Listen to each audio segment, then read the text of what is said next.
Imagine a whistleblower walking into the corporate headquarters of like a deeply corrupt multinational conglomerate. Oh, boy. Right. And they don't just leak a few documents. They walk right into the boardroom, they kick over the mahogany tables, and they publicly declare the entire C-suite to be absolute frauds. Just a total disruption. Exactly. And they do this on the busiest, most profitable day of the fiscal year, surrounded by thousands of enthusiastic shareholders. Yeah. Now, I want you to imagine doing that in first century Jerusalem, fully aware that the board of directors has the power to execute you. It really is the ultimate collision between entrenched institutional power and a solitary disruptive force. Yeah. And honestly, that collision is exactly what we are dissecting today. We're taking a rigorously academic approach to two monumental figures, Jesus of Nazareth and Moses. Right, but we aren't looking at them through, the polished, pristine lens of Sunday school reverence. No, not at all. We are deconstructing their lives as a masterclass in sociopolitical maneuvering. Yep. We're looking at the psychology of isolation and really the agonizing total breakdown of the human ego. And I think that is what makes this so incredibly fascinating for you listening right now, because whether you know these historical accounts backward and forward, or, you've never cracked open a religious tablet in your life, there's so much here. Oh, absolutely. Because when you strip away the stained glass windows, we're left with this crazy landscape of human ambition, covert tactical operations, illegal night trials, and bureaucratic cowardice. Right. It's a deeply human narrative. It is. So we are going to look at the exact mechanics of how a corrupt system assassins a threat. And then we'll rewind centuries to look at the psychological crucible required to build a leader who's actually capable of taking on an empire. I love that framing. So let's start with that whistleblower in Jerusalem. Well, the final days of Jesus in Jerusalem operate as this perfect narrative anchor for understanding institutional deconstruction. But the sequence begins with a very specific and honestly seemingly bizarre incident. The fig tree, right? Yeah, the cursing of a fruitless fig tree just outside the city. Right, so he's walking toward Jerusalem. He sees this tree covered in leaves, finds no figs on it, and just curses it to wither. Yeah. I have to admit, the first time you read this, it just sounds like a guy having a terrible morning and taking it out on some local flora. Just angry at a tree. Yeah, it feels so arbitrary. Well, if you look at it purely as an agricultural grievance, it makes zero sense. Yeah. But historically and sociologically, it is a profound political indictment. Okay, let's unpack this. How is a tree political? So in the prophetic tradition of ancient Israel, the fig tree was a well-known symbol for the nation itself. Oh, right. By cursing a tree that has all the outward leaves, like all the pretentious appearance of health but absolutely no fruit, Jesus is diagnosing the religious establishment of Jerusalem. So it's a metaphor for the temple. Exactly. It's a system with endless ceremonies, massive wealth, outward holiness, but it's entirely barren of actual justice or spiritual fruit. Wow. So it's not a gardening critique, it's a declaration of war. It is a declaration of war. And that translates immediately into physical action, right? Because right after this, he walks directly into the temple courtyard. Yes. He doesn't just, preach a sermon about corruption. Mm-hmm. He physically attacks the economic engine of the Sanhedrin, which was the supreme religious council. Right. He drives out the money changers and the merchants who were turning this massive profit off all the Passover pilgrims. Let's just pause to appreciate the sheer audacity of this, because the temple isn't just a church. No, not at all. It's the central bank, the Supreme Court, and the National Monument all rolled into one. That's a great way to put it. So by shutting down the courtyard during Passover, which brings hundreds of thousands of pilgrims to the city, he is directly threatening the revenue stream and the geopolitical stability of the religious elite. And he's doing it right on their turf. Exactly. Which, of course, forces the hand of the Sanhedrin. They simply cannot let a populist rabbi from Galilee disrupt the Passover economy. They'd lose everything. Right. So the very next day, they launch this highly coordinated counteroffensive. They send a delegation of their top scholars and political leaders to confront him publicly in the temple. Like a showdown. Yeah. And their strategy is to demand his credentials. They ask, by what authority are you doing these things? Who do you think you are, basically? Exactly. And when he refuses to play their game, they pivot to a series of highly calculated, weaponized questions. Oh, they are trying to catch him in a perjury trap. Precisely. They ask him about paying taxes to Caesar, about these complex theological hypotheticals regarding resurrection, about the greatest commandment. None of which are genuine inquiries. No, they're completely disingenuous. If he says, don't pay taxes, they can hand him to the Romans for treason. Right. But if he says pay them, well, he loses his anti-establishment credibility with the crowd. It's a trap either way. But he doesn't just evade the traps, right? He completely dismantles the people setting them. He really does. He turns their questions inside out, exposes their hypocrisy, and forces them into silence. And he's doing this in front of the massive crowds they're supposed to be leading. Right. He intellectually and morally strips the Sanhedrin of their authority right there in the public square. It's a rhetorical masterpiece, but it seals his fate. You can't publicly humiliate the most powerful men in your nation and expect to live. You cannot. And as he leaves the temple that day, you can see there's this heavy emotional toll. He looks at this magnificent architectural wonder and prophesies its total destruction. Wow. He foresees the siege of Jerusalem, the global spread of his movement, and the severe persecution his followers will face. But this brings up a massive logistical problem for the authorities, doesn't it? Because you'd think, okay, he embarrassed them, just arrest him right there in the temple. But they can't. They absolutely can't. The city is overflowing with pilgrims from Galilee who revere Jesus. Right, he's the hometown hero. Exactly. So if the temple guards arrest him in broad daylight, there's going to be a riot. And if there is a riot, the Roman governor, Pontius Pilate, will just send in the legions to slaughter everyone. Pilate did not play around. You know, he did not. So the Sanhedrin needs him dead, but they're terrified of the crowds. Their strategy becomes delay. They officially decree his death in a secret council, but they decide they have to wait until the Passover festival is completely over and the pilgrims go home. Right, so the timing becomes this high-stakes game of cat and mouse. The authorities want to push pause, but Jesus forces the timeline forward.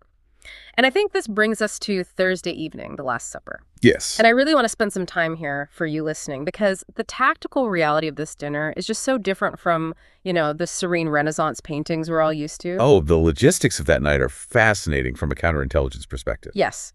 If you are organizing a Passover dinner for 13 people in an overcrowded city, you usually have to book that space weeks in advance. Right. Everyone should know where it is. Right. But Jesus keeps the location an absolute classified secret.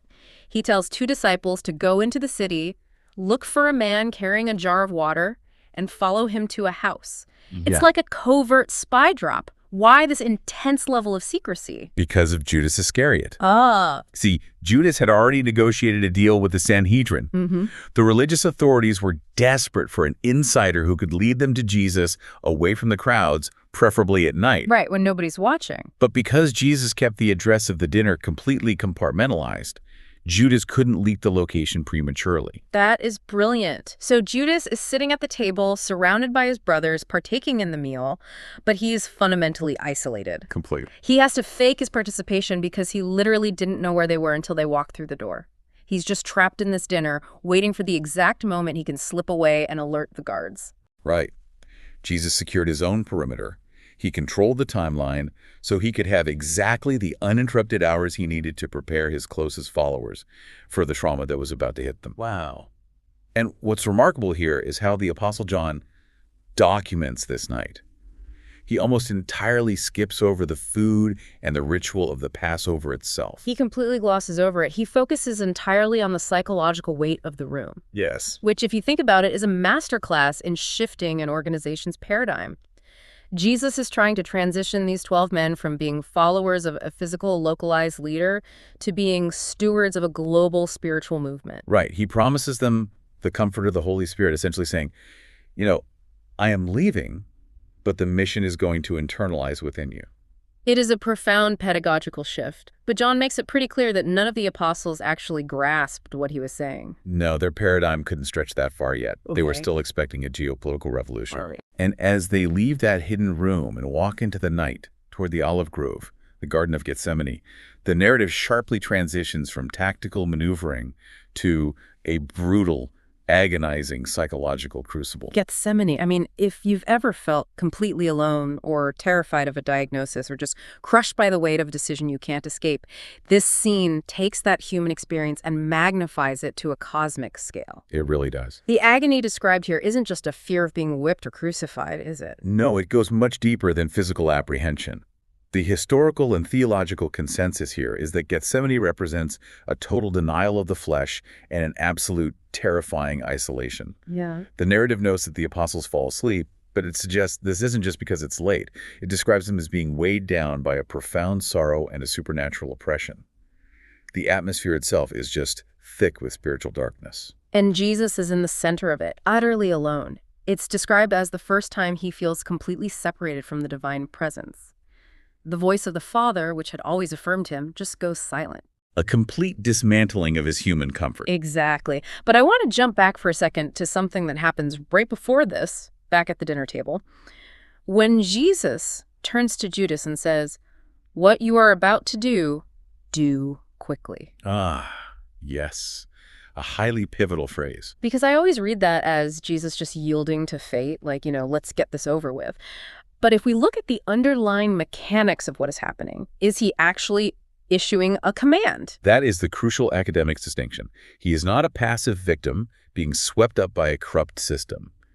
By telling Judas to act quickly, he is actively initiating the final sequence. Oh. And from a theological perspective, he isn't just speaking to a corrupt disciple. He is speaking to the adversary. He is giving the release order. He's the commander launching the final operation. Yes. He opens the floodgates and permits the darkness to move. And man, it moves fast. Because the silence of that garden is just shattered by torches and weapons. Right. Judas arrives, and he doesn't just bring a couple of local cops. He brings a massive contingent. We're talking Roman soldiers, heavily armed temple guards, the servants of the high priest. The spiritual battle violently crashes into a very physical, very corrupt judicial system. It's an overwhelming show of force. And the apostles, the guys who swore they would die for him a few hours ago, they completely scatter. Which brings us to the actual mechanics of the trials. And it's vital to use the correct terminology here. This was not a trial resulting in a tragic miscarriage of justice. Okay, what was it? It was a highly orchestrated judicial assassination. Judicial assassination. Yes. To understand how they pulled this off, we have to look closely at the Mishnah, which contains the Jewish oral traditions and legal codes of the time. Walk us through this, because they take him first to Annas, the former high priest, who still runs this sort of mafia-like religious cartel, and then to Caiaphas, the current high priest. Right. And they start interrogating him in the middle of the night, which, legally speaking, is a massive problem, right? Oh, it is entirely illegal. Under the strict laws of the Sanhedrin, capital cases trials involving the death penalty could only be adjudicated during the daytime. Right. Furthermore, a conviction required a day of fasting and deliberation before the sentence could be finalized. You could not arrest, try, and condemn a man to death in a single night session. So this is a literal kangaroo court. Exactly. It's a panic response. They've got him, but they know the sun is going to come up, the city will wake up, and the pilgrims are going to realize what's happening. So they are frantically fishing for a charge. Yeah. They bring in false witnesses, but the testimonies conflict. They are just desperate for him to say something they can frame as blasphemy. And when Jesus finally breaks his silence and explicitly confirms he is the Messiah, the Son of God, the high priest tears his robes. They declare him guilty of blasphemy and worthy of death. Boom, they have their charge. But because of those legal technicalities you just mentioned, the fact that nighttime rulings have zero juridical effect, they are forced to hastily reconvene first thing in the morning. So they basically have to sit there, wait for the sun to crack over the horizon, and then rush through the exact same formalities just to rubber stamp the illegal decision they made hours earlier. Yes. It's pure bureaucratic theater just to legitimize a murder. It is. But even with their morning rubber stamp, the Sanhedrin faces a jurisdictional wall. Under Roman occupation, the Jewish courts had been stripped of the Ius Gladiae, the right of the sword. So they couldn't execute the death penalty themselves. Exactly. For that, they needed the Roman prefect, Pontius Pilate. And this is where the political manipulation becomes truly breathtaking, because the Sanhedrin knows that Pilate, representing the Roman Empire, could not care less if a Jewish rabbi claims to be the Messiah. Not at all. Rome is a polytheistic empire. They don't execute people for blasphemy against Yahweh. Exactly. If they bring a religious dispute to Pilate, he will just throw the case out. Eh. So, as they march Jesus from the temple to the Roman Praetorium, they completely change the charges. They execute this brilliant, cynical rebranding. They turn him from a religious nuisance into a political terrorist. Yes, they walk into Pilate's office and say, "We found this man subverting our nation. He opposes paying taxes to Caesar, and he claims to be a king." Notice the specific nature of those lies. Subversion, tax evasion, and claiming kingship. These are the three pillars of high treason against Rome. Right. They are forcing Pilate to take the case seriously because ignoring a self-proclaimed rival king would be treason on Pilate's part. Which brings us to Pilate. I think historically Pilate often gets a pass.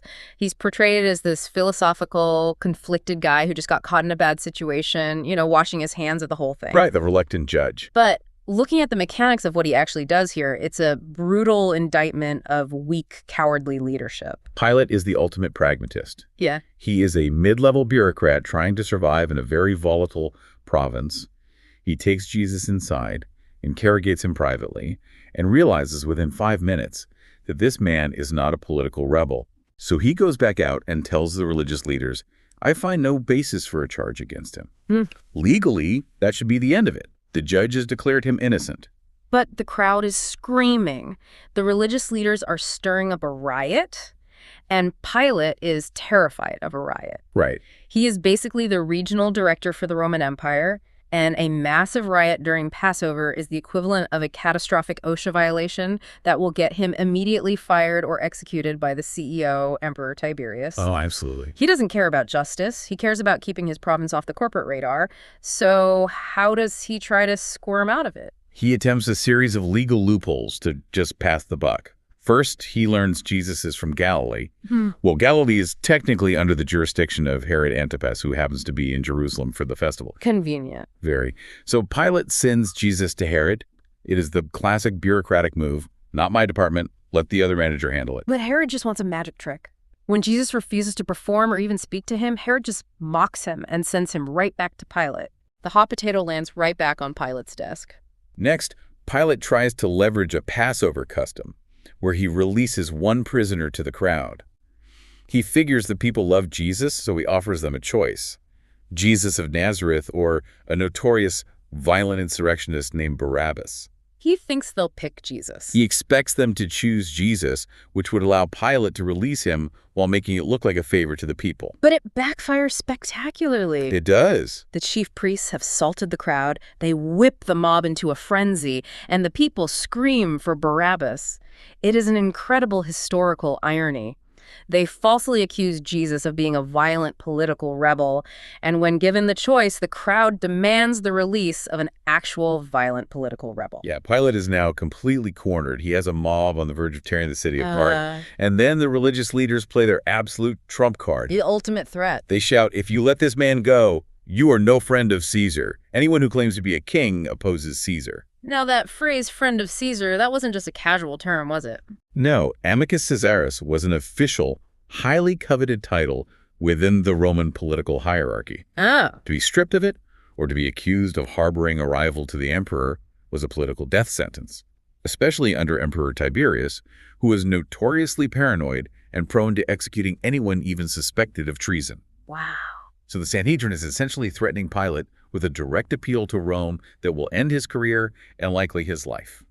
That is the checkmate. Pilate's instinct for self-preservation completely overrides his legal obligation to an innocent man. Yes. He caves to the mob, he orders the crucifixion, and the speed at which this happens is terrifying. I mean, we were talking about a man who was eating dinner with his friends on Thursday night, and by noon on Friday, he is nailed to a cross half dead. And the physical realities of a Roman execution were designed to maximize both trauma and public humiliation. It wasn't just a basic execution. No, the Roman scourge was not just a leather whip. It was a flagrum, laced with heavy pieces of metal and sharp bone, designed to literally flay the skin and expose underlying muscle and bone. Horrifying. And the crown of thorns was likely made from long, rigid thorns native to the region, pressed deeply into the highly vascular tissue of the scalp.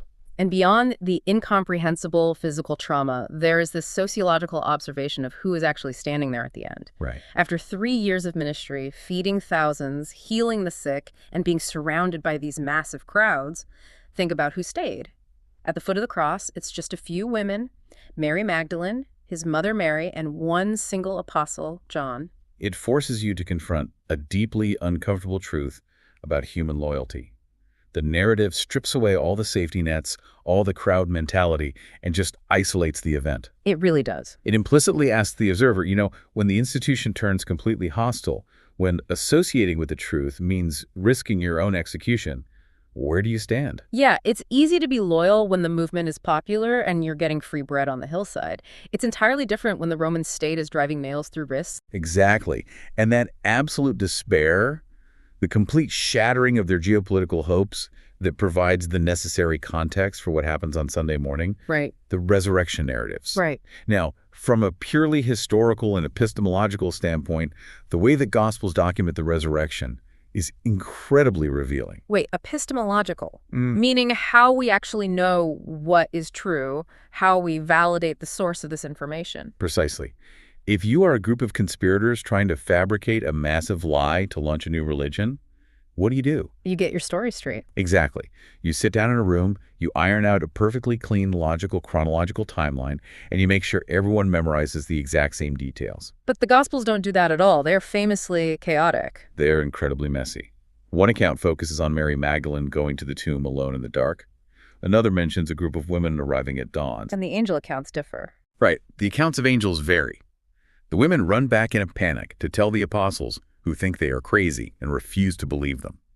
Then Peter and John have a literal foot race to the tomb. It reads exactly like what it is. Raw, traumatized human testimony. Yes. If you've ever interviewed 5 different witnesses to a car crash, you know you're going to get 5 slightly different stories based on their vantage point and just the shock of it all. The very lack of a polished, coordinated narrative is actually the strongest evidence that they are reporting a genuine mind-altering event as it unfolded in real time. And this wasn't a fleeting hallucinatory cameo where Jesus appears for 5 seconds and vanishes forever. The accounts describe a highly deliberate 40-day pedagogy. Explain that. Why 40 days? Why not just ascend to heaven immediately on Sunday afternoon? Because the apostles were completely broken. Their entire paradigm of what the Messiah was supposed to be had died on Friday. They needed to be rebuilt. Exactly. Jesus spends 40 days providing ample, varied, and repeated proofs of his physical and spiritual reality. He eats broiled fish with them to prove he isn't a ghost. Yeah. He lets Thomas touch his wounds. He appears to over 500 followers at once in Galilee, which eliminates the possibility of a localized mass hallucination. It's a huge point. This 40-day period was the essential training phase required to rewire their minds before he could hand over the Great Commission and depart. Okay, so we've just spent all this time looking at how a fully formed divine leader systematically deconstructs a corrupt institution, suffers the ultimate betrayal, and overcomes it. Yes. But that raises a massive question for anyone studying leadership. How is a leader with that kind of unshakable resolve built in the first place? You don't just wake up with it. Right. You don't No. just wake up one morning with the psychological fortitude to take on an empire. So we are going to rewind the clock. Centuries earlier, we are moving from the end of Jesus's earthly mission to the very genesis of Moses. And this is a vital thematic transition. We're shifting from examining the culmination of a mission to analyzing the sociological and psychological upbringing of a liberator. So we're looking at his formation. Exactly. We're looking at a man who was predestined or sealed for a massive task, but who required decades of painful deconstruction before he was actually ready. Let's start at the beginning, because the circumstances of his birth dictate his entire psychological profile. Moses is born into a Hebrew family during a period of intense state-sponsored genocide. Yeah. The Egyptian pharaoh has ordered all Hebrew male infants to be thrown into the Nile River. His parents hide him for 3 months, and when they can't hide him anymore, they put him in a papyrus basket, coat it in pitch, and place it in the reeds of the Nile. And he's discovered by none other than the daughter of the pharaoh. Right. And the etymology of the name she gives him is our first clue to his complex identity. The name Moses. Right. The name Moses or Moses is brilliant. In Hebrew, it derives from a verb meaning to draw out or to extract because she drew him out of the water. But it also perfectly functions as a common Egyptian suffix, amzoba, which means to be born or giving birth to, as seen in names like Thutmose or Ramses. So his very name holds this dual identity. He is born into Egyptian royalty, but he is destined to extract his people from slavery. Exactly.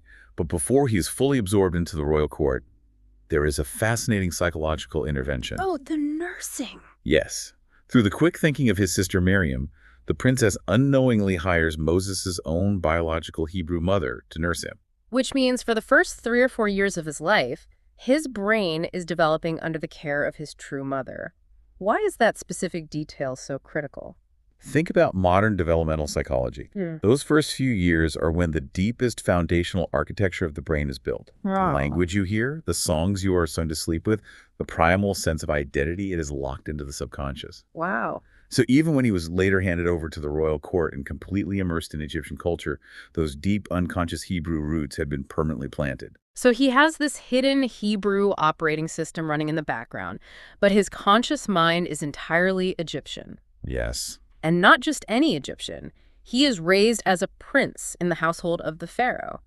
Based on the timelines, he was likely educated under Pharaoh Seth and might have even been childhood friends with the future Ramses II. Which means God intentionally placed the future liberator of the slaves into the absolute epicenter of the oppressor's power structure. That's crazy to think about. It was a deliberate strategy. If Moses had been raised as a slave, he would have developed a servile mind. He would have feared the Egyptians the way the rest of the Hebrews did. Right. To defeat the empire, he had to understand the empire from the inside out. I mean, imagine the curriculum he went through. Oh, he was elite. He wasn't just learning how to read hieroglyphics. He was trained in elite military tactics, understanding how chariots move across the desert. He was educated in the geometry and architecture required to build massive cities. Which would later help him organize the layout of the tabernacle in the Israelite camp. Exactly. He learned statecraft, law, and diplomacy. He was given the absolute best intellectual and military armor the ancient world had to offer. But despite all of this, there is a glaring anomaly in his sociological profile. What's that? Well, he spends 40 years as an Egyptian prince, surrounded by immense wealth, power, and the sensual temptations of the royal court. Yet the historical records suggest he never truly integrated. Oh. He didn't marry an Egyptian noblewoman. He didn't put down deep roots. It's like he was a sleeper agent who forgot his mission but still knew he didn't belong. That's a great analogy. There was this undefined question mark, this restlessness in his soul. The luxury of Egypt didn't satisfy him because the seal of his actual destiny was just agitating him from the inside. And when he is 40 years old, that internal conflict violently erupts. It does. He goes out to inspect the Hebrew labor camps. As a prince, this might have been part of his administrative duties, overseeing the massive construction projects. Right. And while there, he witnesses an Egyptian taskmaster brutally beating a Hebrew slave. And Moses steps in, kills the Egyptian, and buries his body in the sand. Now, wait a minute. We need to pause here, because I think a lot of people, myself included, were taught that this was a heroic moment. Right. This is Moses discovering his roots, standing up for the little guy, and delivering righteous justice. Are we saying that's not what happened? We had to look at the psychology of the action. Was he protecting a slave? Yes. But the manner in which he did it was deeply flawed. How so? It was an act of disproportionate, arrogant violence. Moses looked around, saw no one watching, and used his elite physical training to murder a man. Right. This wasn't the calculated action of a wise leader. It was the impulsive rage of an entitled prince who believed he could solve systemic oppression with his own fists, using his royal privilege as a shield. He thought he was the savior. He thought he could just launch a one-man geopolitical revolution on his own timeline, based entirely on his own strength. And reality shatters that illusion the very next day. Oh, yeah. He goes out again, sees two Hebrews fighting each other, and tries to intervene as a peacemaker. But they completely reject him. They say, "Who made you prince and judge over us? Are you going to kill us the way you killed the Egyptian yesterday?" That is a brutal reality check. Because Moses thought he was acting as their brother, but they didn't see a brother. They saw an arrogant Egyptian noble who just committed a murder and was now trying to boss them around. They didn't trust him at all. And worse, he realizes the murder isn't a secret. Word reaches the pharaoh, who orders Moses executed for treason. So Moses runs. He flees Egypt entirely. And this flight is the beginning of the great deconstruction. The stripping away. Yes. He doesn't pack a caravan of gold or take an armed escort.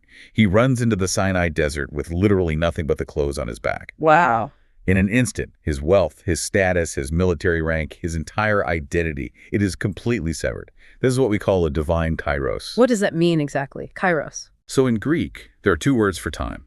Chronos is chronological time. Minutes, hours, days. Kairos is the supreme, appointed moment, the opportune time for divine intervention. Okay. Moses thought his Kairos was when he threw that punch in Egypt. Yeah. But God's Kairos was the moment Moses lost absolutely everything and was forced into the desert. The prince had to die so the prophet could be born. He flees to the land of Midian, and we get the ultimate riches to rags story. He sits down by a well, exhausted, and ends up defending the daughters of a local priest, Jethro, from a gang of aggressive shepherds. And notice how his Egyptian training still flares up here. He uses his elite combat skills to fight off multiple men to protect these women. Right. But what does this display of royal prowess earn him? He marries one of the daughters and agrees to work for his father-in-law. Doing what? Watching sheep. For 40 years. I mean, a man who commanded armies, who walked the marbled halls of the greatest superpower on Earth, who understood advanced mathematics and statecraft, is now spending 4 decades staring at the back end of sheep in a silent, brutal wasteland. It's a staggering demotion. It is. If you've ever felt wildly overqualified for your job or felt like your career has stalled in a total dead end, think about Moses. Yeah. Why?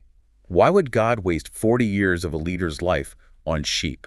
Because guiding ignorant, stubborn, defenseless animals who constantly wander into danger and complain about everything was the exact psychological and sociological prerequisite for leading the brutalized, stubborn people of Israel out of slavery. Wow. It is the ultimate empathy training. That makes so much sense. You can't lead traumatized slaves like a military general. You have to lead them like a shepherd. Furthermore, the desert environment itself is critical. Modern psychology tells us a lot about the effects of prolonged isolation. Right. In the profound silence of the desert, all the noise of Egypt faded away. His human intellect, his elite strategies, his reliance on his physical strength, all of it became utterly useless. Yeah, you can't evade a sheep. You can't use political leverage on a sandstorm. Exactly. The isolation rewires his brain. Yeah. There is a beautiful poetic truth here. The transformation of a heart of stone into a heart of flesh happens invisibly. Yeah. It happens in the caves, under the massive starry sky, watered by tears of frustration and loneliness that no one else sees. All that self-reliance drains away. Yeah. He has to face his own profound insignificance. He had to be emptied so he could be filled. Which brings us to the climax of his psychological journey, the burning bush. Yes. Moses is 80 years old. He assumes his life is basically over. He is walking his flock near Mount Horeb, and he sees a bush that is engulfed in flames but is not burning up. He approaches it, and the angel of the Lord speaks to him. God reveals himself as Yahweh, the great I am. Right, and tells Moses, I have heard the cries of my people, and I'm sending you to Pharaoh to bring them out of Egypt. Okay, here is the absolute paradox of this entire story. What does Moses do? He balks. Right. 40 years ago, when he was a cocky prince, he eagerly murdered a guy to start a one-man revolution without anyone asking him to. Now, the actual creator of the universe is explicitly commanding him to go back to Egypt, with divine backing, and Moses makes excuses. He literally begs not to go. He says, who am I that I should go to Pharaoh? I'm a nobody. They won't believe me. I can't even speak well anymore. I stutter. Please send someone else. It is a stunning display of reluctance. But here's the brilliant academic conclusion to this analysis. That fear, that absolute reluctance, is the definitive proof of his readiness. His fear is his qualification. Exactly. The arrogance of the Egyptian prince has been completely eradicated. Moses finally understands the crushing magnitude of the mission, and he understands his own total inability to accomplish it on his own strength. That is so profound. There is a philosophical summary we can draw from this. No true warrior goes into a devastating battle smiling and boasting, playing instruments as if it were a parade. That is the behavior of fools who have not been tested, who have not emptied themselves of their own pride.